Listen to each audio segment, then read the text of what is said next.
तर इथे मी मस्त अशी हिरवीगार वांगी घेतलेली आहेत. वांगी आपल्याला अशा प्रकारे कापून घ्यायची आहेत आणि थोड्याशा तेलामध्ये अर्धवट शिजवून घ्यायची आहेत. त्यानंतर आपल्याला अर्धी वाटी कच्चे शेंगदाणे आणि 1 वाटी सुकं खोबरं भाजून घ्यायचं आहे, ते वाटून घ्यायचं आहे. त्यानंतर लागणार आहे हिरवं वाटण, ते म्हणजे आलं, लसूण, मिरचीचा ठेचा बनवायचा आहे आपल्याला वेगळा.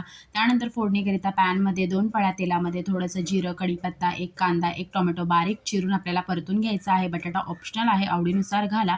बटाटा शिजून घ्यायचा आहे. त्यानंतर बनवलेला हिरवा ठेचा घालायचा आहे, तो देखील परतून घ्यायचा आहे. त्यानंतर घालायचे आहेत मसाले, ते म्हणजे आगरी मसाला, त्यानंतर घालायची आहे हळद, धणे पावडर आणि गरम मसाला. मसाले परतून घ्यायचे आहेत. त्यामध्ये घालायचं आहे बनवलेलं शेंगदाणे आणि खोबऱ्याचं वाटण, ते देखील मस्त परतून घ्यायचं आहे. चवीपुरतं मीठ घालायचं आहे. 1 वाटी गरम पाणी मस्त उकळी काढून घ्यायची आहे तेल सुटेपर्यंत आणि अर्धवट शिजवलेली वांगी घालायची आहेत आणि ती पूर्ण शिजवून घ्यायची आहेत आपल्याला वाफेवर. वांगी शिजले की वरून घालायचे आहे भरभरून कोथिंबीर. तर मस्त आपला वांग भरीत रेडी झालेला आहे. डिटेल व्हिडिओ तुम्ही माझ्या यूट्यूब